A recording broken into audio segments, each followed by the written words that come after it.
Assalamualaikum warahmatullahi wabarakatuh. Perkenalkan, nama saya Ani Setiani dengan NPM 25314026 dari Prodi Teknik Sipil akan membuat video presentasi pendidikan agama Islam yang diampu oleh Bapak Asgaf Asnan Siregar yang bertemakan Ekonomi Islam.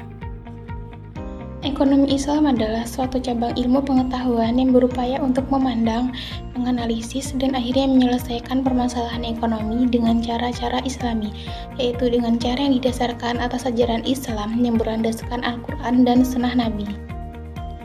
Tujuan ekonomi Islam yaitu untuk meningkatkan ekonomi lebih makmur, untuk menciptakan ekonomi yang adil dan merata, untuk mewujudkan perekonomian yang stabil, untuk mewujudkan perekonomian yang serasi, mewujudkan perekonomian yang menjamin kemerdekaan produksi, dan untuk menciptakan ekonomi umat yang mandiri. Prinsip atau nilai dasar ekonomi Islam itu ada 4. Yang pertama yaitu ada tauhid, keadilan, kenabian, dan ma'at.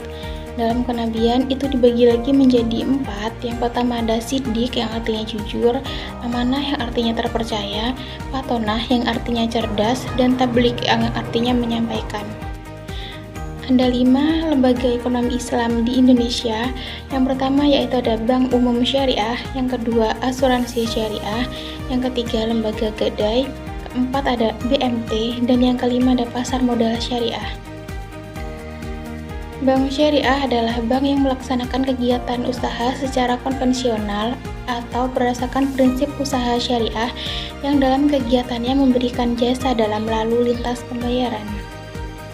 Selanjutnya ada pula 5 prinsip bank syariah. Yang pertama yaitu prinsip bagi hasil, yang kedua prinsip penyertaan modal, yang ketiga prinsip jual beli barang dengan memperoleh keuntungan, yang keempat pembiayaan barang modal berdasarkan prinsip sewa murni tanpa pilihan, dan yang kelima pilihan pemindahan kepemilikan atas barang yang disewa dari pihak bank oleh pihak lain.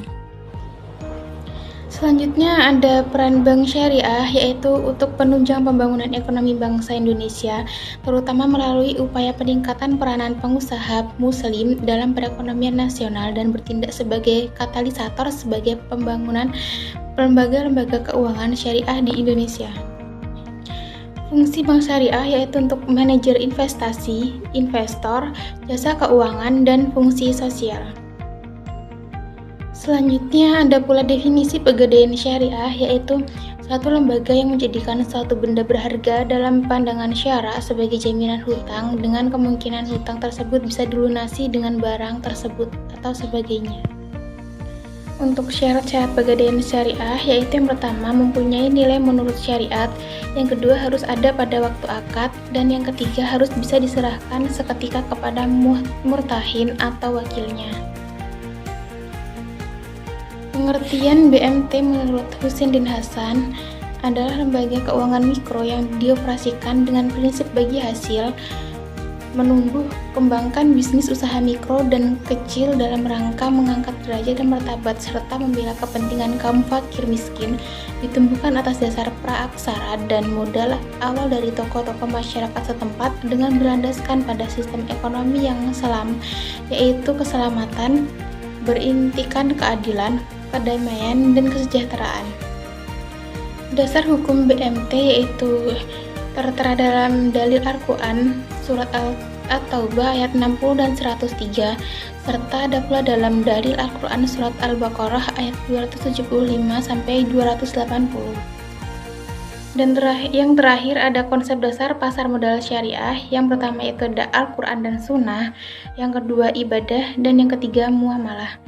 Sekian presentasi yang dapat saya lakukan. Saya akhiri. Wassalamualaikum warahmatullahi wabarakatuh.